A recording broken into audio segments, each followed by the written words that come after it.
Thank you very much, Dr. Imani. Thank you, Professor Chaco, for having me in this program.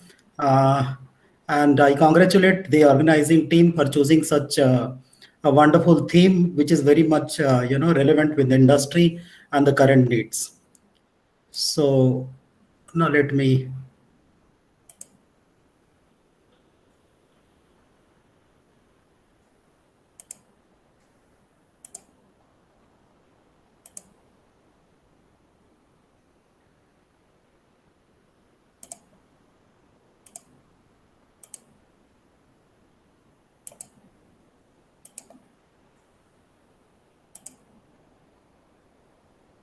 Hope my screen is visible there.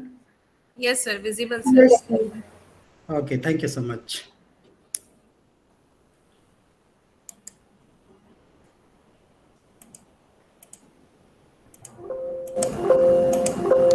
All right.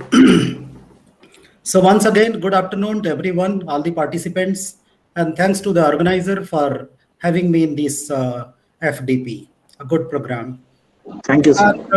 I have seen the content, I have seen the theme, I have seen the expert speakers who have spoken on different areas, and it seems that I'm going to be an odd person in this program.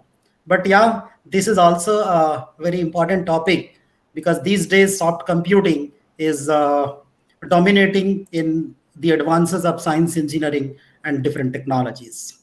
So the topic which has been given to me is soft computing applications in engineering. So as you have, you could see the profile which was read by Dr. Himani. My little work is on image processing, and therefore you will find that in my PowerPoint, you may get a number of images. So in the title slide itself, you have two images that you can see that actually depicts how does and what the soft computing is and how does it contribute. So there are two pictures. One is you can see that whatever you type in whatever way you type, but it can recognize. And this is just because of the technique or the technology called as, or the methodology called as soft computing. So the ways, the different ways in which we can speak, in which we can translate, in which we can speak, gets translated into the specific commands or specific languages by the soft computing techniques. So this is the power of soft computing. And another picture you can see that, we have seen the almost last 2 years, the pandemic time, where the role of the healthcare was brilliant, where you must have seen many good hospitals, modern hospitals, where these type of, the development, the product was deployed in order to serve the patients, either to monitor their different body parameters or to deliver the medicine or to deliver the food. So this is also the power of soft computing. Without soft computing, these things are, very, very difficult to achieve, almost impossible to achieve. And with this note, let's begin my lecture on soft computing applications in engineering. So the agenda of this lecture will include, I will begin with some motivating thoughts and the ideas, and then we'll switch to introduction to soft computing, which will be followed by engineering applications. And finally, as you can see the topic, which is actually in the program schedule, that says soft computing applications in engineering using MATLAB. So I have also included some MATLAB experience.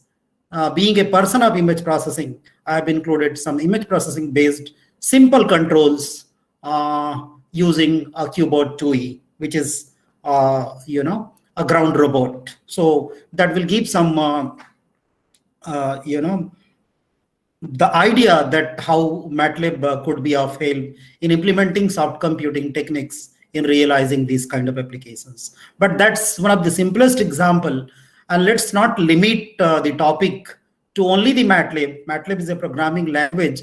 There are a number of powerful programming languages which are very much used in order to implement the soft computing technique, in order to realize, implement and devise different products of science and engineering. So let's begin with some exciting example. As I told you, let's get motivated. Why soft computing? And how does it contribute? How does it serve us? So all of you very well recognize these two images. One, which is you can see, the second one is the Google, that is Google Drive, driverless car, self-driving car. That's a brilliant example of two technologies, I would say. There are two important technologies that play significant role in this self-driving car, and they are sensor technologies. There are hundreds of different sensors which have been deployed in all 360-degree surface of the driverless car. And those sensors, you can understand, they are hundreds in numbers. In the ordinary smartphone, there are 22 sensors. So you can imagine how many sensors, and that too, smart sensors, are there in the driverless car. So those sensors are there to capture the data, and that too, real-time data. Because those who work on signal processing and image processing, they understand very well that working with static data, working with static images is not very difficult. Whereas working with real-time scene or real-time data really poses a lot of challenges related to quality of the data, related to processing time of the data, related to dimensionality of the data. So all those things, are captured by hundreds of sensors put in the driverless car. And what is the next stage? Those huge amount of information which are collected by those sensors in the driverless car need to be processed now, need to be converted into interpretable data. And once those data become interpretable, that is converted into suitable commands, and those commands can help the driver, rather help the car to drive or to ride on the road smoothly, averting all the accidents and the collisions. And that's happening. That's actually happening. It has already started riding on the road. Last year, if I remember, there was a truck, a lorry which drove from San Francisco to California, and it took all edible items. So it was tested successfully that it could deliver without assistance of any driver, in time. And that is what is the power of soft computing lies. So what I was talking about, the huge amount of real-time data that gets captured by sensors, and that data needs to be interpreted. So what or which technologies will help interpreting the data? And there the role of soft computing comes into the picture. So this is a very good example where the soft computing technologies, soft computing techniques play important role. And this is another representation of the driverless car, where there are some cases where, like lidar, video cameras, radar sensors, then odometry sensors, ultrasonic sensors, and different types of GPS and other sensors are there. And there will be central computer that will be connected with the either cloud or a central system, where the data will be subjected to the soft computing method, and soft computing will help in understanding and interpreting the data. So this is, you can say, a brilliant example of engineering and technology when we talk about application of soft computing. There is one more picture. As I told you, there will be a lot of pictures, a lot of images. Being a person of image processing, I do include a number of images in my lecture. So there is one more which depicts about smart traffic, smart transport, you can say smart traffic. And this is just an example. There may be similar other images related to smart toll collection system, a smart transport system, a smart parking system. There may be a number of smart systems where in this particular image, you can see traffic light, car. So the classification of the objects, detection of the objects, classification of the objects, all are taking place. So, and that too, when we have huge amount of these vehicles, large number of these vehicles, large number of the data, then ordinary, but we'll come to that particular aspect slightly later. So there comes a role of soft computing. The soft computing may be ordinary learning network or learning method or training method to the most emerging deep neural network. But any kind of soft computing, a type of soft computing is very much needed. Why soft computing? You can argue that why soft computing. So that I've also included in the lecture. We hear a lot about soft computing, but what actually soft computing is. Why not hard computing? Why can't it do it? That I have also included. So that was the example related to smart traffic. So the thing is, when we say soft computing, computer vision comes into the picture, especially in my research area where I'm doing some image processing or signal processing tasks. The computer vision plays a very important role. And this diagram is a very interesting diagram that you can say presents an interface between it can be clearly seen there are binary numbers, zeros and ones are there in the diagram, and there is a human eye. So what happens in human vision, that you have human eye and then we have a brain. So human eyes can see the thing and then we apply the brain. Exactly this happens with soft computing. Soft computing must have something to compute, must have something to acquire. Of course, there will be some hardware, like we have human eyes and human brain. So the computer will have sensors, and then brain is your technology. Computer doesn't have that ability to interpret, ability to decision making. So it must be using certain technique, certain technology. That is what is the soft computing methods. We will come to what sort of soft computing methods are used. So this is a good image that talks about computer vision. Computer has sensors and computer has processor. Computer has brain, which processes and which helps to understand and interpret the data. This is the slide where you can see two images, human vision and computer vision. Why I'm giving some emphasis on computer vision? Because when we say soft computing, we cannot avoid talking about computer vision. And think about any engineering application today, any engineering application, be it any IoT, any sensor-based application, or any AI-enabled application. Some sort of image processing part, some sort of image processing will be there. You talk about any application of engineering, almost in all applications, there will be some role of computer vision. And therefore, I have included this just to highlight this, and second, to highlight the importance of soft computing.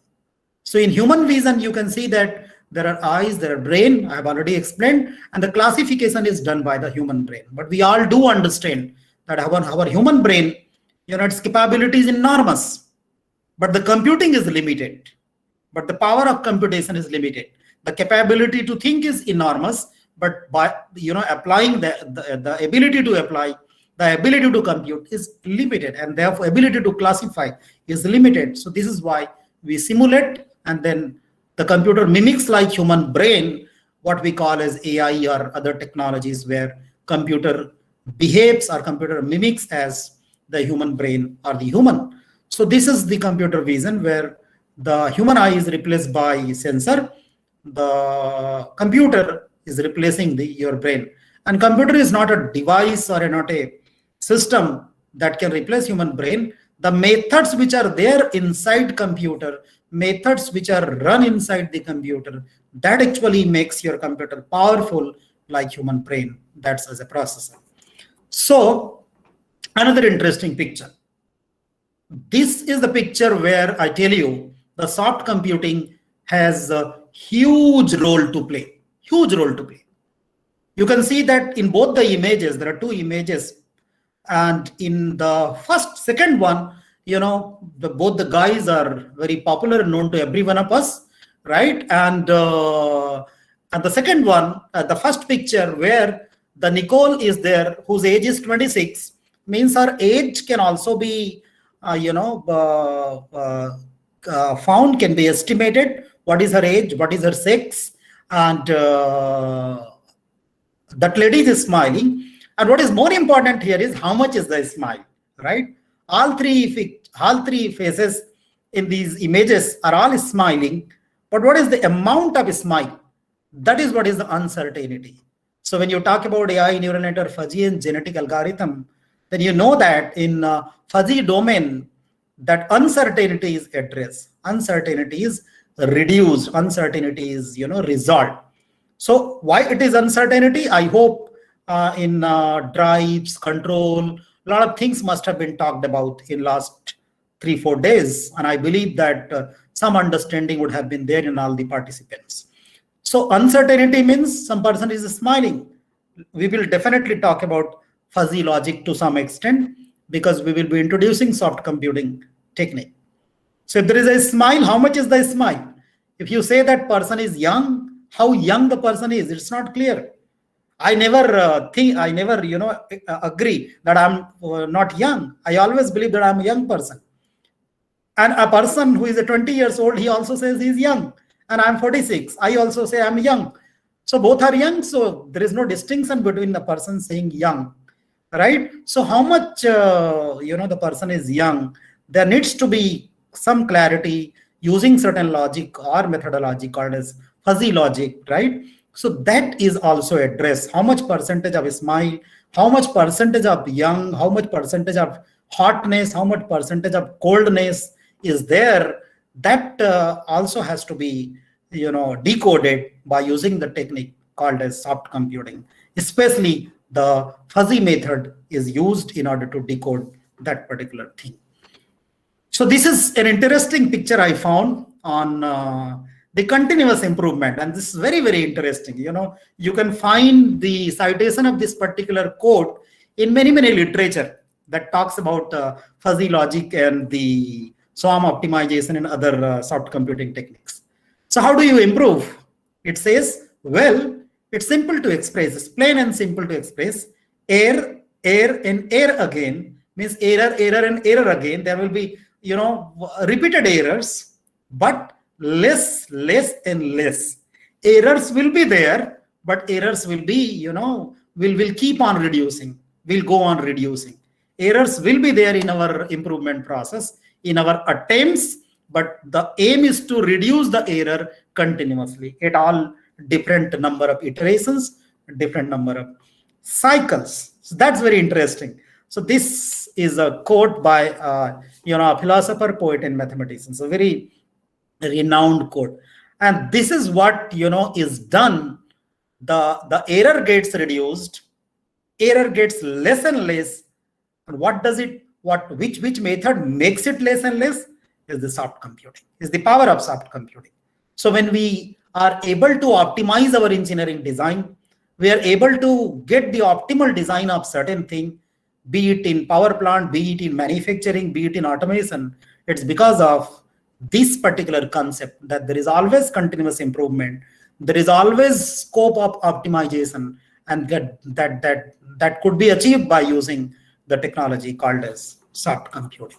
So how does it work and what does it do? How does it work and what does it do means how does soft computing do and what does actually it do?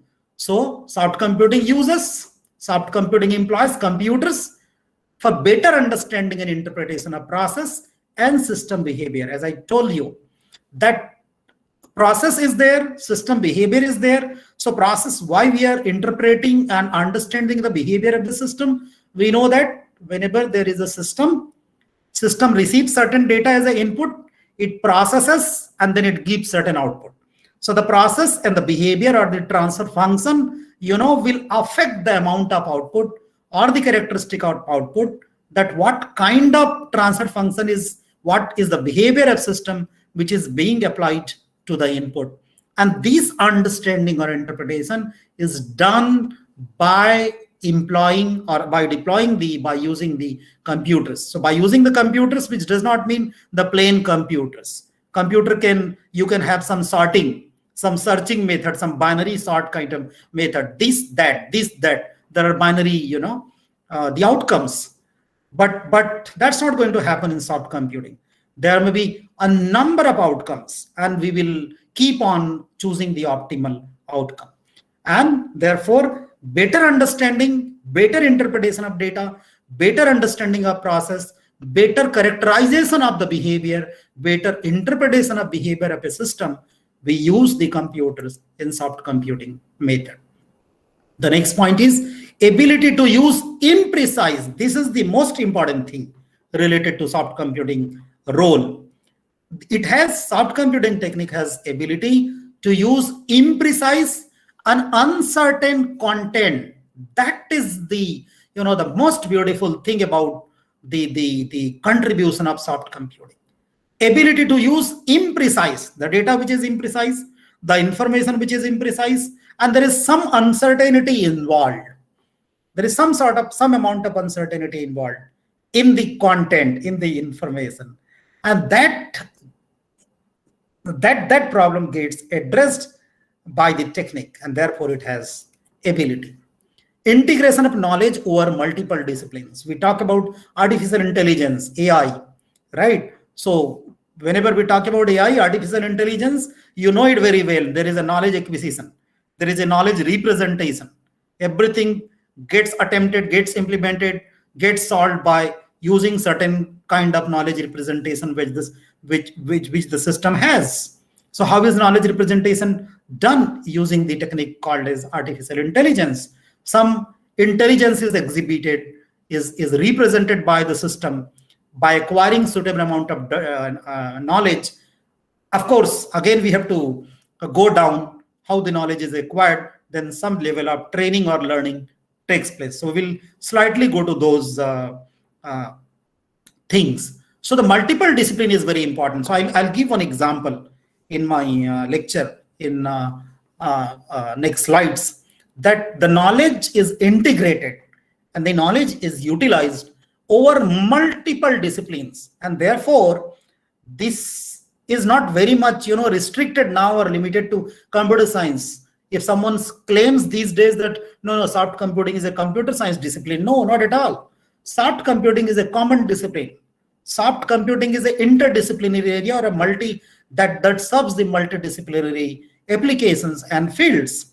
So automated machine learning, in soft computing we use automated ML, automatic machine learning approach, and that is inspired from nature.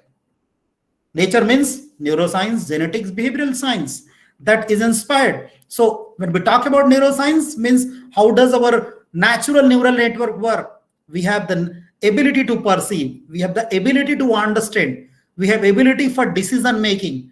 Does it happen? Do we achieve all these things, all these abilities of the neuroscience or our natural neural network, our human brain and computer? Yes. How does it happen?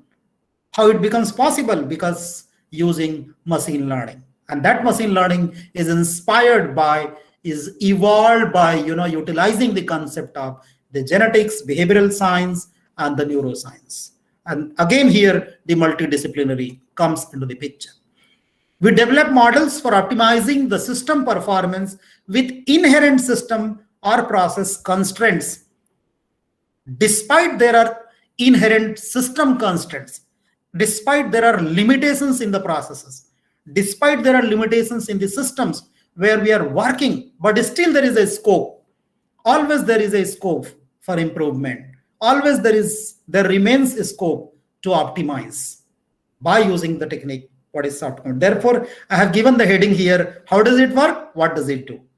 How does it do? What does it do? What actually it helps to achieve, and how does it do? By applying suitable machine learning, by using the integration of the knowledge. And what does it do? It uses imprecise and uncertain information and can convert into precise and certain meaningful information. What is important is it converts into meaningful data. Meaningful data may be translated in terms of commands, in terms of decisions, in terms of certain outcomes, or in terms of some feedback signal, or in terms of some control signal in the industry. So that happens, that gets translated by using imprecise and uncertainty present in the data. So that is the first part of the today's lecture that has highlighted on the motivation about soft computing, how the soft computing has relevance. And I don't think that this was very much needed, but I just thought of, creating some excitement and the, interest in the lecture. Therefore, I included. Otherwise, these days, you ask a BTech second year student, or these days you may ask students of school also, our secondary school, where the students study about artificial intelligence, and they can tell us that what the soft computing is. The artificial intelligence is being taught at school levels in many good schools where the students know about soft computing and AI and machine learning. So soft computing is a common term, but the power and the ability of soft computing is tremendous. Of course, there are evolutions, there are advancements in soft computing that's making even, that's empowering the soft computing more and more. So in the second part, let's talk about soft computing. Soft computing, as I have already highlighted, what does it do and how does it do in the last slide, in the previous slide. So let's formally, understand the definition and what are the techniques which are covered in the soft computing. Let's try to understand. So what I will do that I don't think generally we use Microsoft Teams and Zoom. There I can clearly see the PowerPoint slide in my speaking face also, but I don't think in Google you are able to see my face. So I hope you are understanding what I'm trying to deliver, and I hope I'm understandable. And what I will do that around 12:30 to 2 o'clock is your time. For me, it's 3 o'clock. So Yes, sir. Sorry, madam. Yes, sir. Yes, sir. I confirmed it, sir. Timing आप जो बता रहे थे, sir, 12:30 to 2 o'clock is for. Yeah. So Yes, around 1:50 I will close, and so that Yes, in sir. last 10 minutes we can take some questions. Madam, is Yes, my face visible there? It's not visible. Yes, na? sir. Yes, sir. Visible. Visible, sir. Visible. I'm not able to see. All right. Thank you. Yes, sir. Yes, sir. So let's talk about soft computing. Soft computing aims to solve existing complex problems with imprecise results. I think this has already come before. It attempts to solve existing complex problems with imprecise results. Results may be fuzzy in nature. Imprecise results. I hope this point is very much clear to everyone. Any complex problem could be attempted by using soft computing, where the imprecise result, imprecise data, imprecise information, imprecise procedures could be corrected and could be optimized. Soft computing is always an adaptive computing technique. One can argue that what's wrong with hard computing. So that comparison I have included in next slide. What's wrong with hard computing? Hard computing definitely is good, but soft computing is adaptive in nature. It's adaptive technique. So once it's adaptive, it can adapt to the imprecision that suddenly happens. It can adapt to any constraints or limitations that suddenly occur in the system. So therefore, being adaptive has the significance. Soft computing utilizes some biological inspired methodologies like genetics, evolution, particle swarming, and the human nervous system. These are different names of biological inspired techniques like genetics, evolution, different types of evolutions where we talk about the different optimization methods. So since it is inspired by biological technologies, therefore the background is strong, because biologically, if a nervous system or a neural nervous system is doing something, is taking certain decision, so it has always certain reliability and the accuracy. So the popular soft computing techniques are AI, fuzzy logic, and genetic algorithm. Of course, neural network is also there. So neural network is automatically included in AI. There is a popular quote which I have brought here. This gives, the vision about soft computing. See, 1994, Zadeh, quoted this, made this comment about soft computing, and still it's relevant. You see here, is a collection of methodologies. It's not a single technique. Soft computing is not a single method. Soft computing is not a name of one method. It's a framework of methods, a collection of methods, a collection of technologies or techniques. What does it do? To exploit the tolerance of imprecision and uncertainty. Is another interesting phrase here. It exploits, it utilizes the concept, the tolerance of imprecision. That tolerance is there, that it can exploit imprecision and uncertainty in data. And what does it help to achieve? It achieves tractability or detectability, robustness, and low solution cost. Low solution cost, keep on modifying, keep on optimizing, keep on improving. It's happening because of soft computing role. Robustness is an all-time challenge, especially in signal processing, especially in soft computing method. Today, you propose certain neural network or certain deep learning model. Tomorrow, some other person will propose a new model with some better result. So robustness is a high time, it's all-time challenge in the soft computing. So soft computing helps to achieve tractability. It attempts to achieve robustness, but of course, as I told you, is a challenge. It's a challenging task.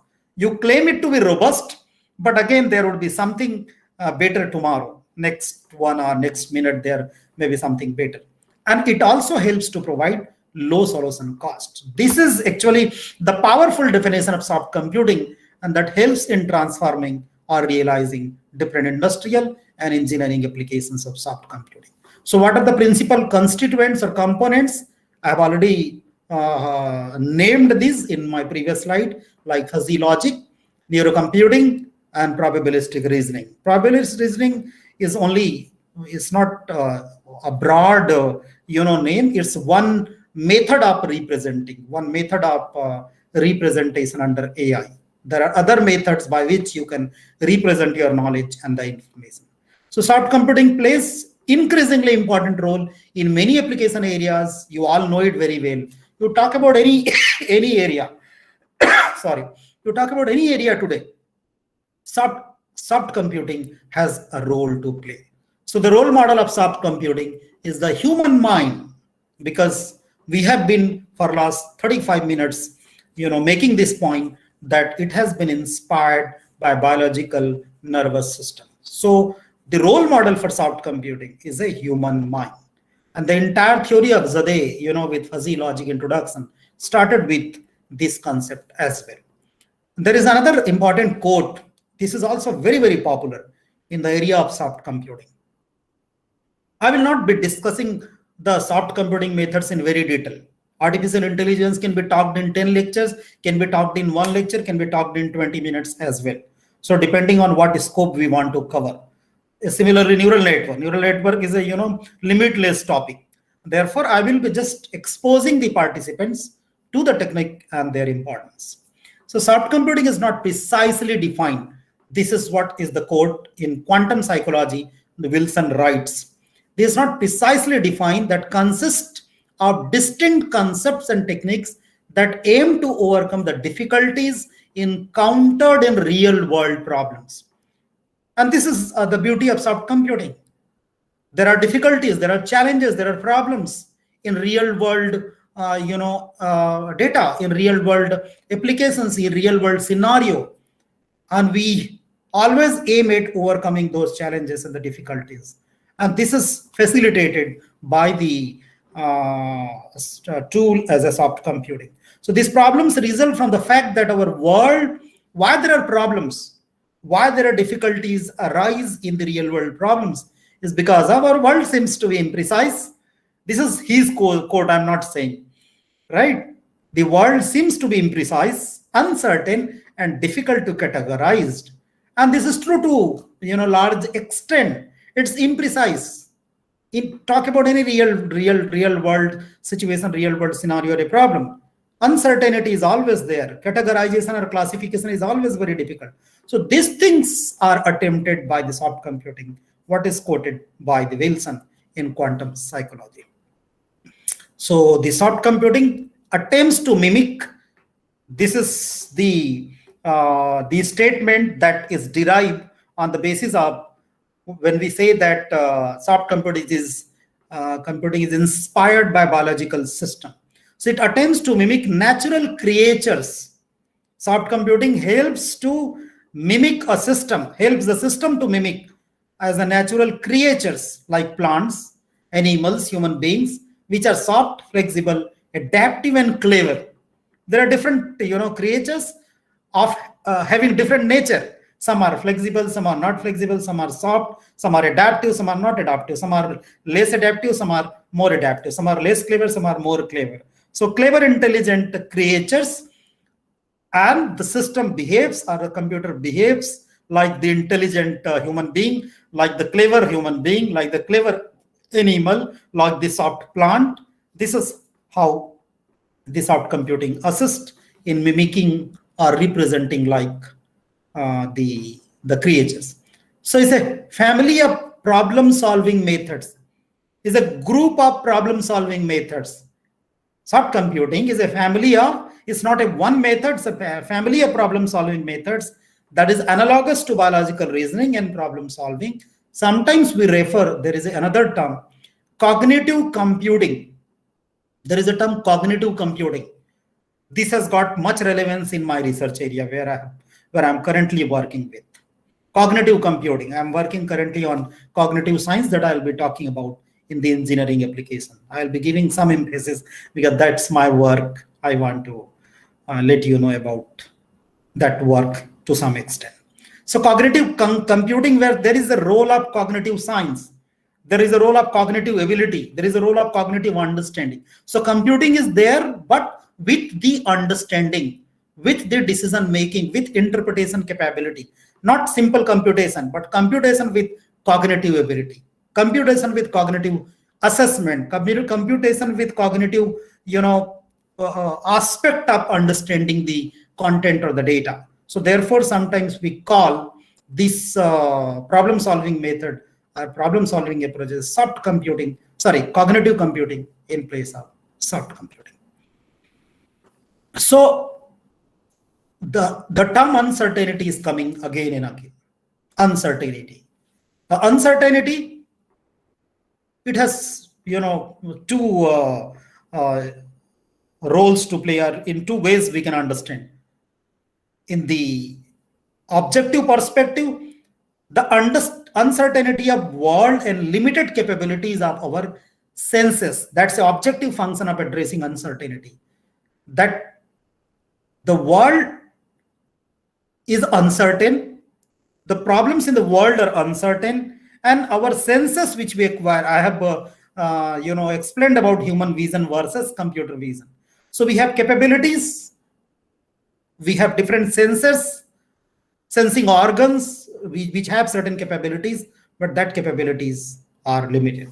The subjective assessment for the uncertainty is different experience of different persons and people. In particular, it maps on features of semantics of different languages. So if a person changes, if the language changes, the feature set will change. So it becomes subjective uncertainty. But what is objective uncertainty that we can see in general is some uncertainty is always involved, always there in the real world situation, where and the limited capabilities are also there that gives that contributes to uncertainty. So you see here hard computing versus soft computing, because we discuss a lot about soft computing, but we hardly try to understand we discuss a lot about soft computing, we hardly talk about hard computing. So let's see hard computing versus soft computing. So hard computing, as you can see, analytical model required must be precisely represented. The model which you are going to use, to compute something, to analyze something, must be very precisely represented. Whereas in soft computing, since it is based on uncertainty, partial truth tolerant of imprecision and approximation is allowed. The computation time is of course more in hard computing. In soft computing, since it's becoming less and less, so it's becoming less. It depends on binary logic. This is actually very, very interesting difference. It depends on binary logic or numerical system, and it depends on approximation. keeps on approximating, goes on approximating, and therefore the error gets on reducing. But what is important is you do not have binary logic in soft computing. You have either fuzzy logic or some other logic which does not produce any crisp outcome. Rather, it produces the fuzzy outcome, right? A number of outcomes, unlike the binary outcome in the hard computing. The computation is sequential in hard computing. Of course, to some extent, some pipelining could be used in hard computing as well. But parallel computation is the strength of soft computing. Parallel computation, and the parallel computation addresses a lot of things, a lot of issues related to data, especially big data.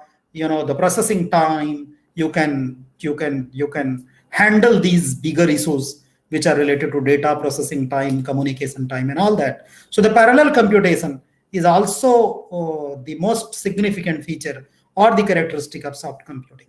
The output is exact, though the output is exact in hard computing, right? But in the soft computing, output may not be exact but appropriate.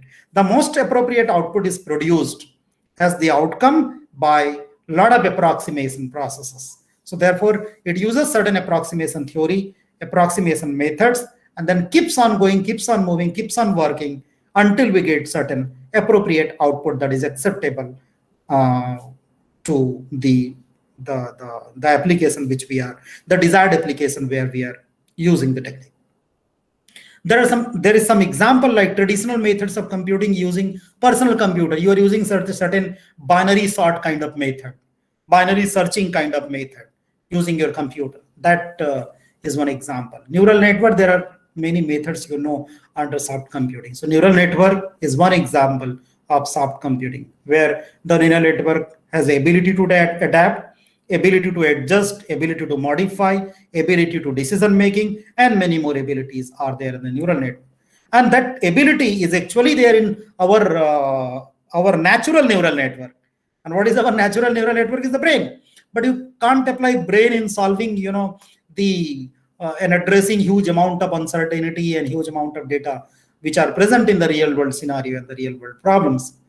And therefore, the neural network which mimics the human brain kind of soft computing method is very much needed. See, an interesting comparison between soft computing and hard computing. Soft computing, supervised learning; hard computing, unsupervised learning. So I hope many of you, almost most of you, know about what is supervised, what is unsupervised. But hard computing doesn't have that privilege of having supervised learning, whereas we can have supervised and unsupervised both under soft computing. So in supervised, you know it very well. You have the data, the input data, and the outcome is there with you, and you can choose your model. You can make your model adaptive so that you achieve the outcome. Of course, soft computing also has the unsupervised learning, where a kind of classification or the clustering, you may be using clustering and classification techniques that also works as unsupervised model, where you reach to the optimal clustered output or the classification output. There you will stop, where the convergence happens. But in hard computing, there is no supervised kind of learning. There is unsupervised learning. So whatever is produced finally, we assume that's the exact output produced by the hard computing. So let's briefly introduce, since I'm discussing about introducing to soft computing.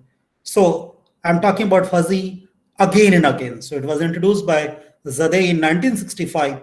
And to make you understand about this logic, unlike binary logic, there are two pictures I have included. These two pictures are, enough to explain, enough to make us understand what do you mean by fuzzy logic. So you see here, if we say that the water is hot, is it hot water? Is the water hot? The answer will be yes or no. This is what is binary or Boolean logic.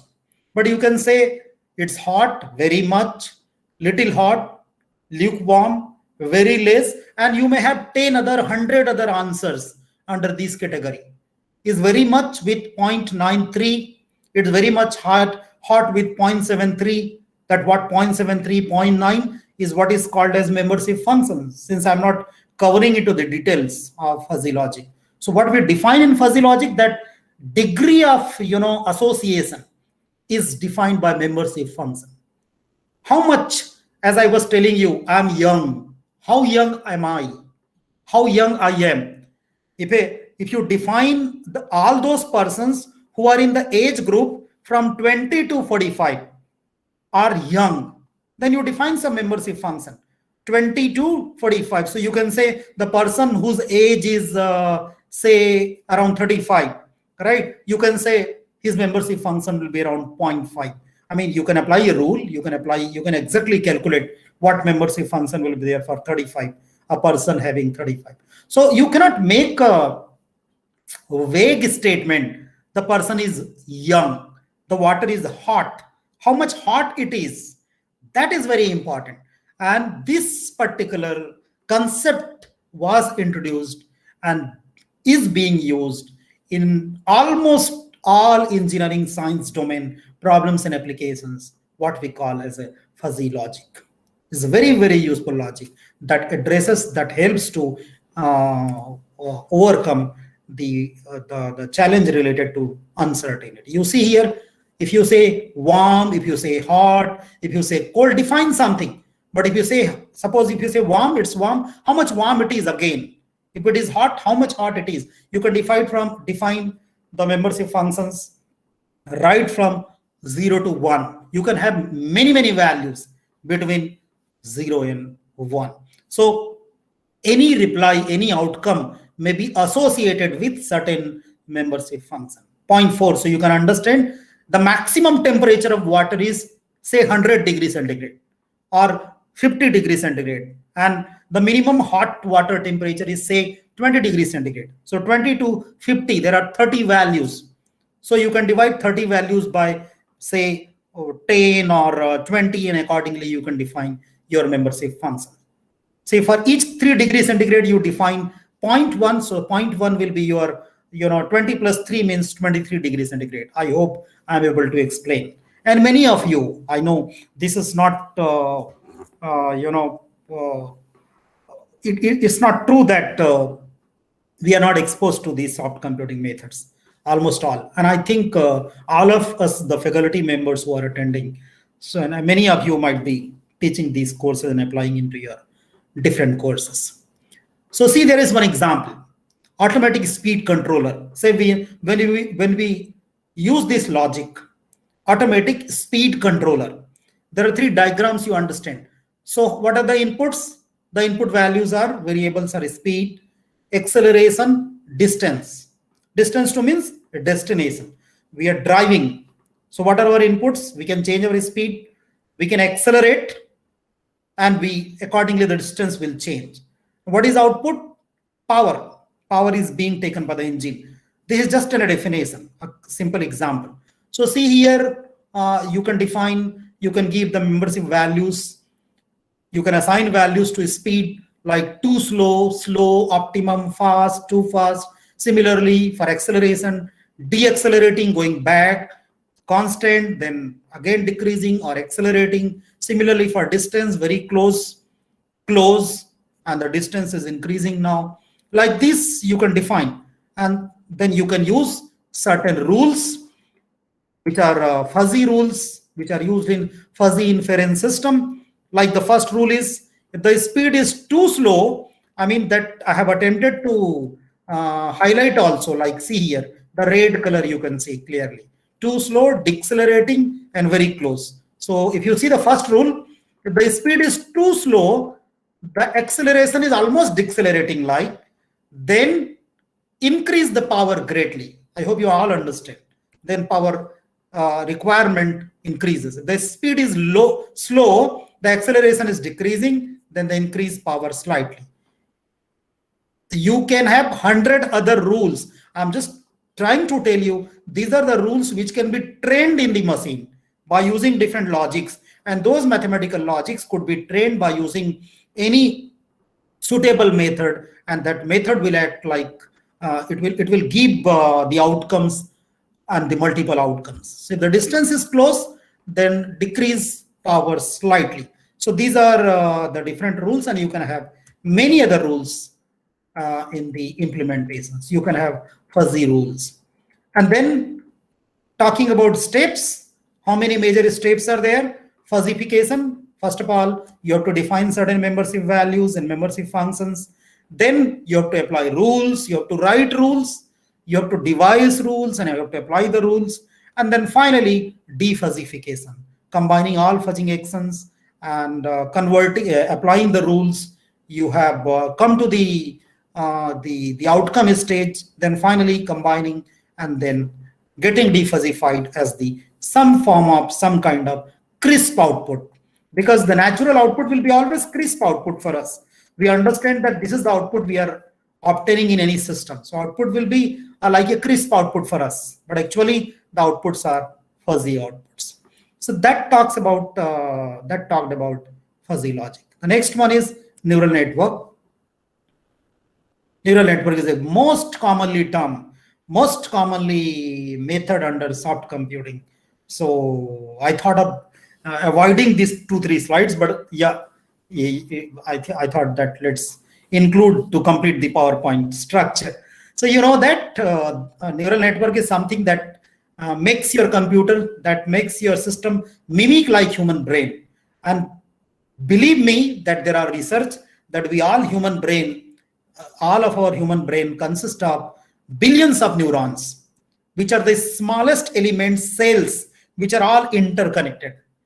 So when you are in any state, actually we are currently working on that research. When you are in any state, when you are in any mood, sad, happy, excited, or when you are crying, these neurons activation, the activities or the neurons will be responding differently. So let's not go into that detail now. Let's talk about neural network. So since neurons are connected in the certain structured or certain combination, we call that as a neural network. Whole system, the neural network can solve complex tasks, and it learns like natural brain. How does neural network learn? Just like our human brain. When you said training is a phenomenon in neural network. Don't we train ourselves? We train ourselves.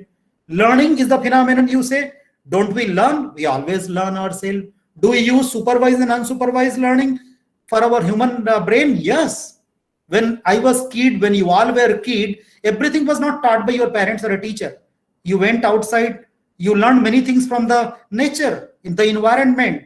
Everything was not told to you, this is bus, this is apple, this is grass, this is ground. You learn from the environment. So unsupervised, supervised learning, we also do. The neural network that is simulated, that mimics, the brain also does the same.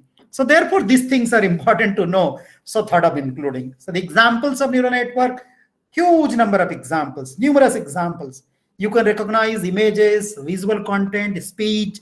You can implement biometrics, diagnosis, prediction of situations, cost of currency, classification of images, whether it's cancerous image, non-cancerous image, in the market assessment, in the social media sentiment analysis, all these different real-time applications, the neural network can be used.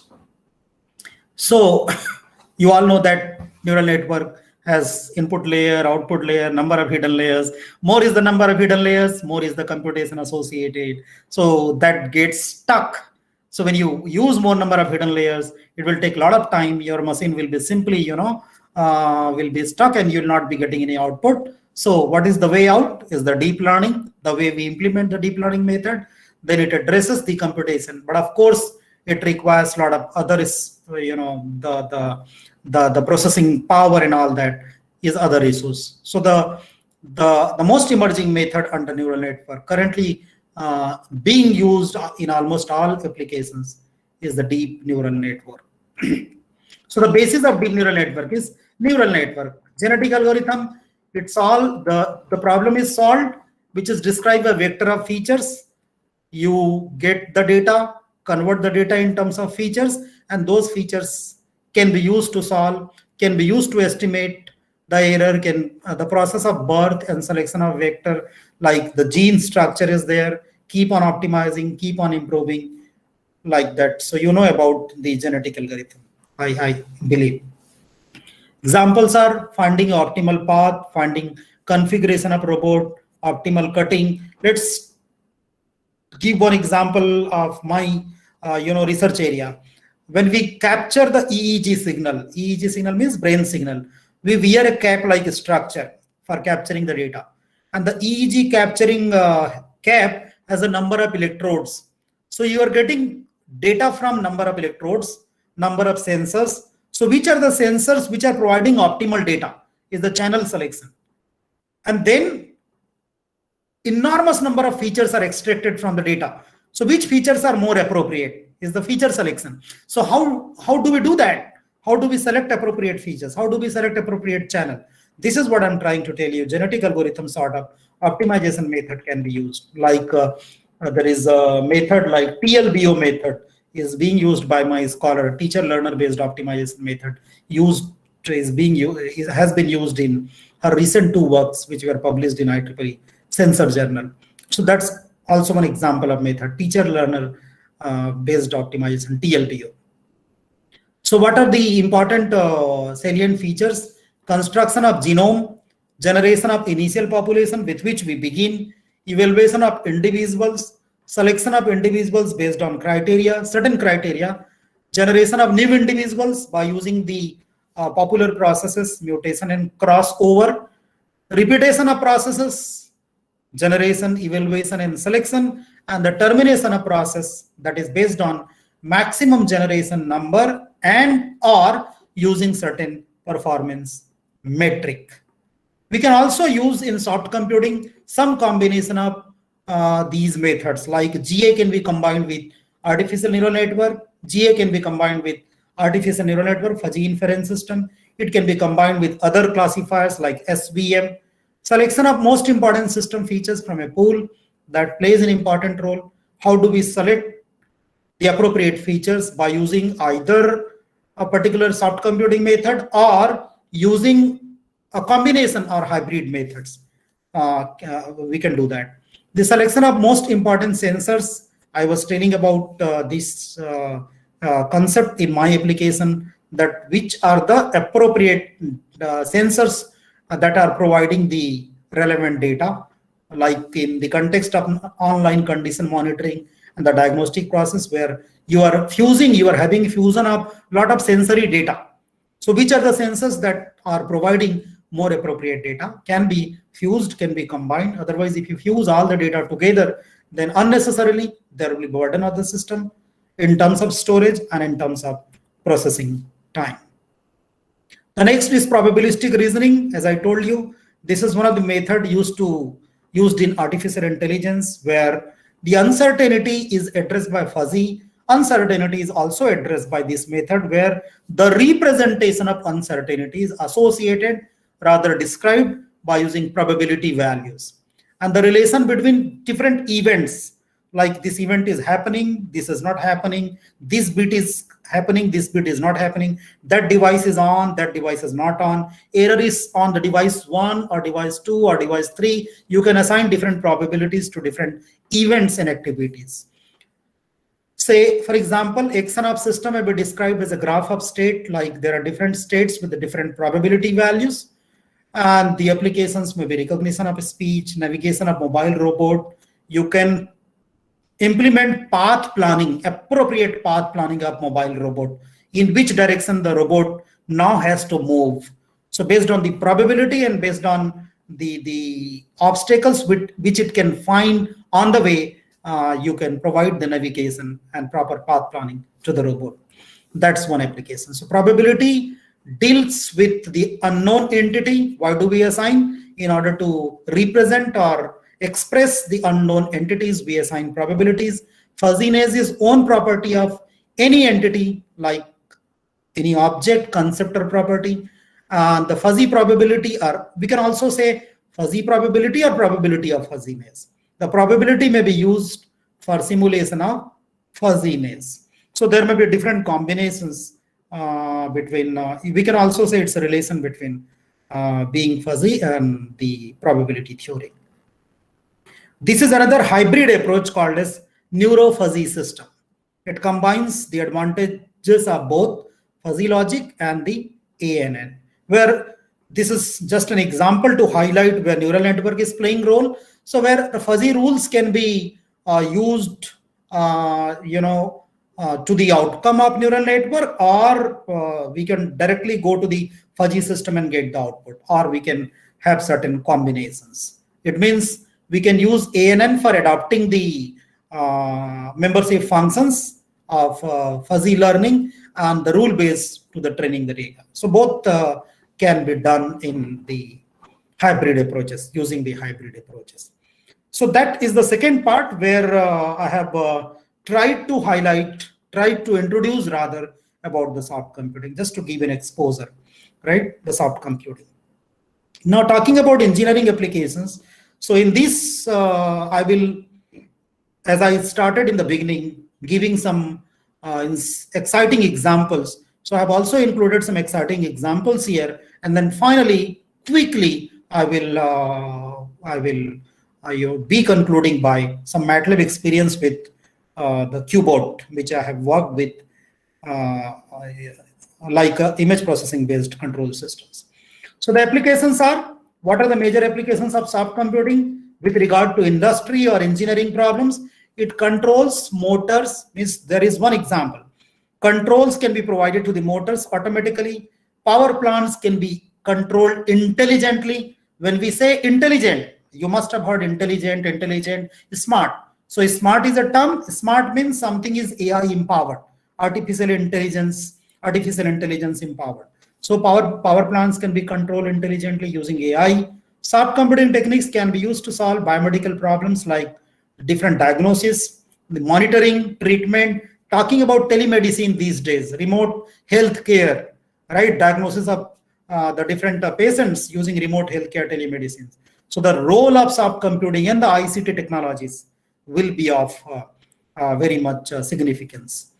Smart instrumentation is another area where we apply soft computing. Intelligent devices automatically communicate with other devices. You have a number of IoT devices for healthcare and other applications, environment monitoring applications, agricultural applications, assessment and monitoring of different industrial components. You have different IoTs. So those intelligent devices automatically can provide control and communication signals to the other devices. The smart devices we are talking about, by using a smart instrumentation, are communicated over multiple protocols with high privacy and robustness. There will be always certain communication protocols which are some set of rules that govern the exchange of information with high precisionness, high privacy, security, and of course the robustness to be there. So these are the salient features or major statements that highlight the role of soft computing when we talk about the application of soft computing in industrial problems. So what are the major areas? Computer science areas, as I told you, multidisciplinary areas, multidisciplinary problems are solved. Computer science engineering, in the areas where there are advances in engineering and industries related to IT and computer science, pattern recognition, data mining, knowledge discovery, machine learning, feature extraction, selection, mechanical systems like condition monitoring, diagnostics, multi-objective optimization and design, control system design, manufacturing, development of data-driven models, multi-objective optimization of machining parameters, and so on. I have included some major points under each category. If you search what are the implementations based on soft computing in smart manufacturing or intelligent manufacturing process, you will get huge number of research papers and the contributions. There you can try to simulate and see how does it help. And then engineering management, inventory management, facility layout design, medicines, I have already talked about. It is covered actually under many areas like computer science and other areas. Patient condition monitoring, computer-aided diagnosis, automated diagnosis, cancer detection of abnormalities, all are covered in the medicine. And by the way, in all modern hospitals, they're equipped with CAD devices, computer-aided diagnosis devices, where we actually use modern sensors and we capture the data and process the data.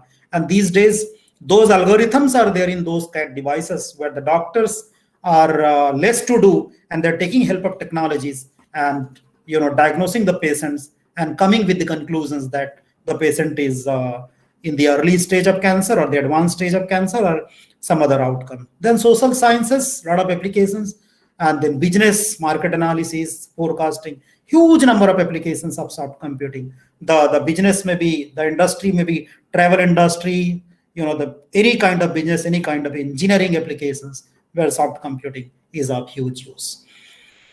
So let me be fast now. Mobile robot, just to highlight, I have included some more pictures. Mobile robot, I think I have included two important images, one for NASA and other for our ISRO. I mean, this is our plan to send this lady robot to the space. Some time ago, probably beginning of this year, we could see this image of the lady, when it was showcased by the ISRO, and it was highlighted, featured in all news, TVs, television news. So these are the brilliant examples of the soft computing role. Without soft computation, sensing, communication, establishment of communication, responding to different components, behaving like human, expressing certain sentiment like human, it's impossible. So what is role? The role is the soft computing. So mobile robot, this is by of NASA, and Vyoma Mitra. The name of this lady is Vyoma Mitra. Is our own product, right? Is of ISRO. Industrial robots. You can see here, lot of automation has been done in manufacturing. The robots have been are being deployed in industries in manufacturing. So there is a role of data processing. There is a role of soft computing, right? Identification, detection, and then assembly, automated assembly, intelligent disassembly process, assembly process, and all that. This is another interesting diagram where Internet of everything. Rather, we say Internet of thing. Now we are saying Internet of everything. Internet of everything, that includes, it connects people more relevant, more valuable ways. It connects the processes, it connects the things, it connects the data. It leverages the data into more meaningful information for decision making. So therefore, we have now Internet of everything. And see, Internet of everything is a brilliant product of AI.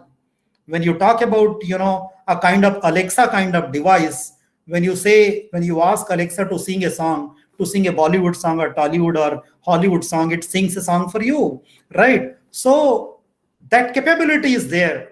And AI is something that has empowered IoT or Alexa kind of devices. And imagine in healthcare, in health monitoring, in status monitoring, in industries, in power plants, in different, grid monitoring, optimization of grids. These devices are being adopted hugely, where AI is dominating.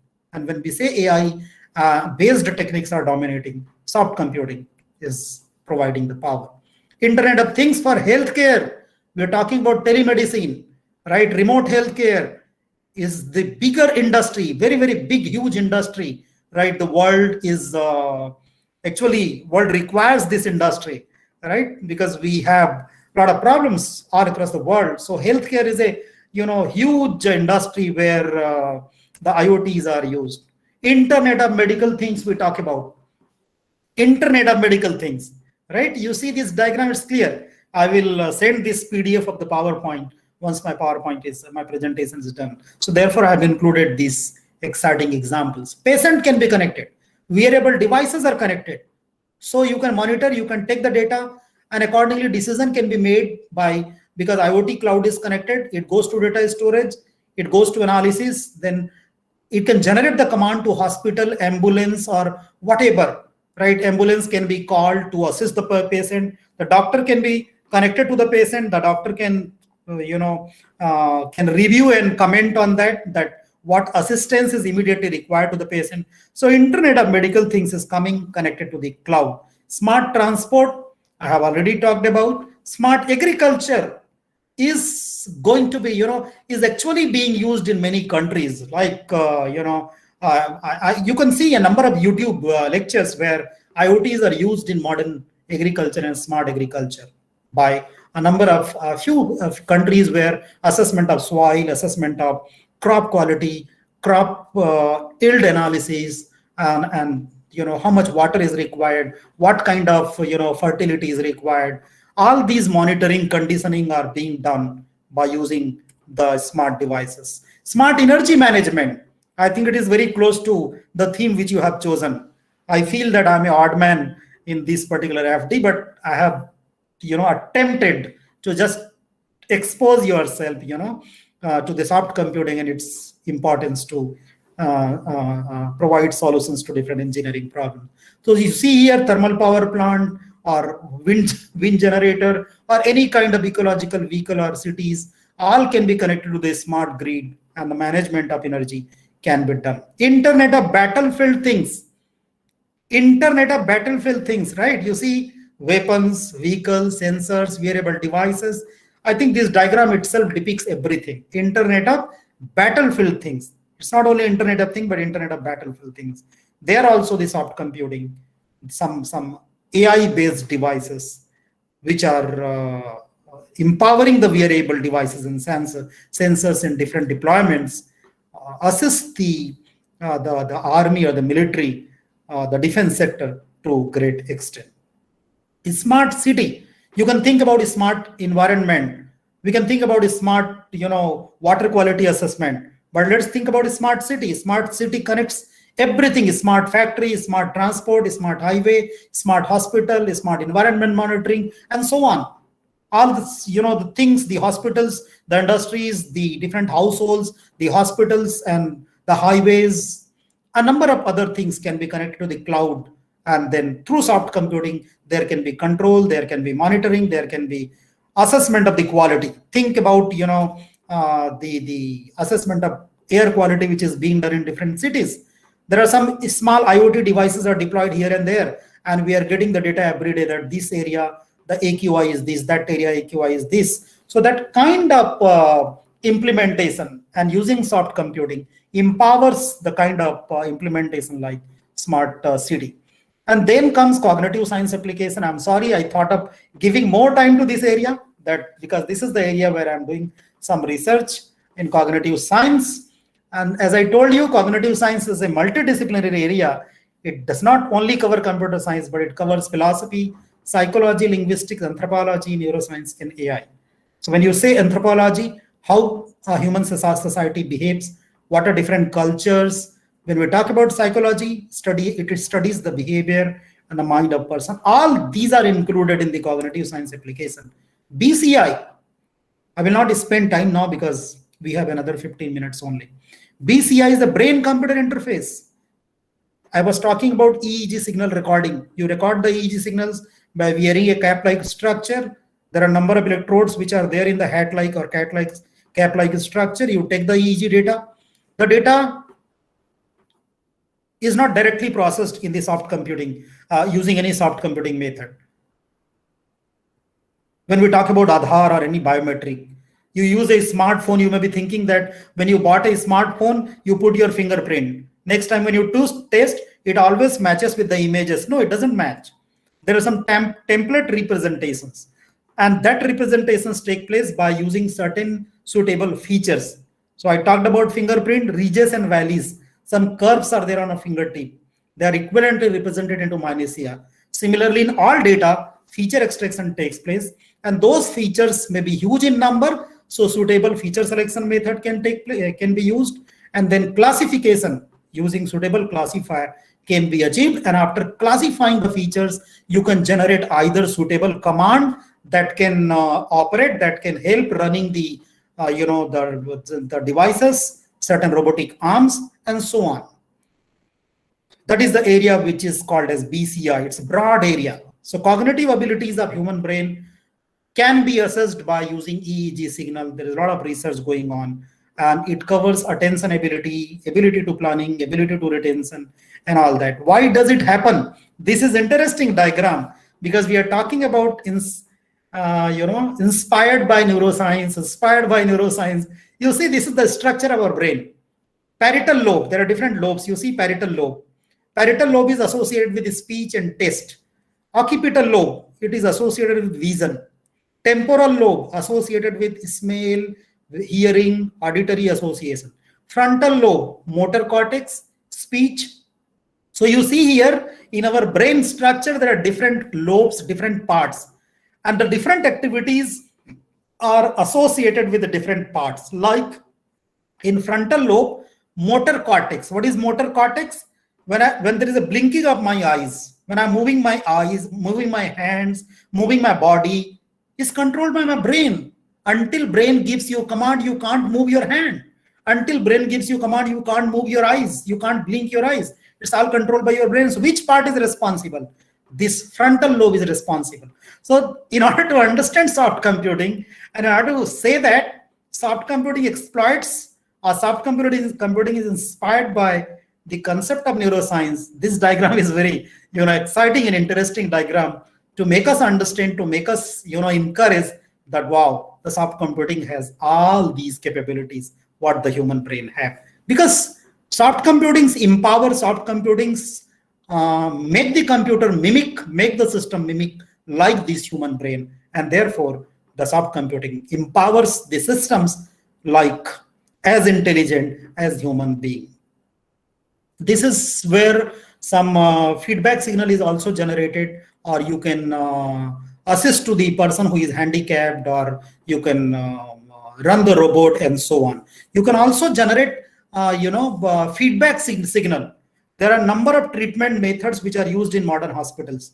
Treatment techniques, the persons who are suffering with some disabilities or disorders of brain. So some equivalent feedback signal can be given either in the form of sound, vision, you see here at the bottom, and the touch, and the person can get rehabilitation takes place with the help of feedback signal. So the BCI is not only responsible for controlling the robots and generating commands by brain and doing a lot of operations in industries, in healthcare, running the robots or running the IoTs, but it also helps in the treatment and the analysis of different disorders and disabilities of the persons who are suffering with brain related anomalies and disorders. So there are 11-12 minutes. I will quickly tell you, it won't take much time. MATLAB experience with Cubot. So this Cubot 2E is a ground robot that we are having here in MIIT, right? And is all the facilities which we have received from IIIT Bangalore. So Cubot 2E is just to expose our students in understanding, simulating the robots. How do they work? How do they understand the commands? How do they communicate? How do we control? How do we generate control signals? So I have included 2-3 small tasks which were controlled by image processing recently in last semester by me, right? So the first one was, I will not explain everything. First one was keyboard controlled edge detection. Keyboard controlled edge detection, because MATLAB was missing in my title. So in order to fulfill that, I have included the role of MATLAB, which I have practically done. So one was done keyboard control edge detection.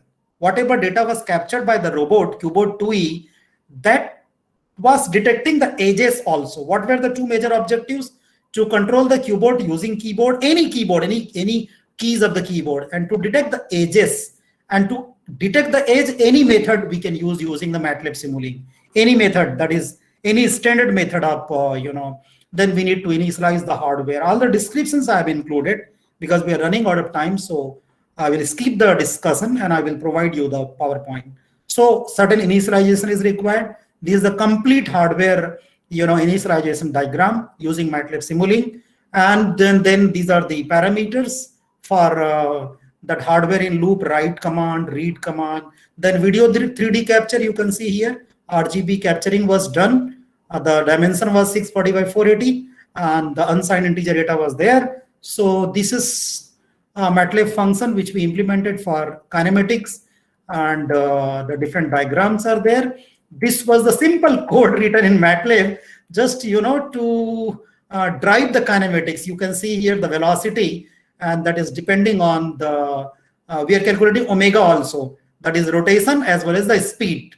There are two wheels which are there in robot, VL and VR, left wheel speed and right speed, and we can then accordingly change the speed and then change the angle so that it can rotate. Then this is for position change. Then edge detection was done. This was the MATLAB program that we wrote using the standard coding techniques. This was my image that was captured when I was sitting in the lab. And then you can see the edges detected using different methods. We could obtain different regions. I have not included all. Then there was another small task, control, color detection and control. So based on a particular color detected in the real-time scene, the robot was controlled, right? So I'm skipping everything. I will take you to all these things because you see here, the different types of color objects, a number of colors we can include. Were trained by MATLAB, right? We can directly train by the dimension or RGB values or some other pattern, recognition methods by using soft computing, so that it understands it's a green object, it's a red object. And after understanding, you can associate red, stop, green, go, black, turn left, white, turn right by 1 meter, turn right by 10 centimeter. So all those commands could be associated with different controls, and we could do this. And there are some MATLAB commands are there.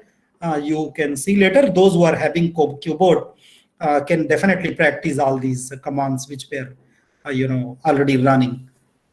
These are also for shape detection, a particular dimension of shape, whether it is a square, rectangular, or circular. That kind of control was also achieved. If it is circular object, do this. If it is rectangular object, move in that direction. If it is a triangular object, move or come back, go back, something like that. A number of things we could achieve. So I thought of including some MATLAB, based experience, because when I say that soft computing for engineering application using MATLAB, I could have included a number of MATLAB experience on my biomedical signal processing, currently where I'm working on the EEG signal processing and the applications. So I thought that it would be not very much relevant because the topic is generic in nature, not very specific. So it would have been injustice to include only MATLAB practice on, the biomedical signal processing. Therefore, I thought controlling robots would be of some interest to you. So I included this thing. So these were some MATLAB functions which were implemented in Simulink, and then we could write the codes. And this was the keyboard actually. This is the keyboard we are having in our lab.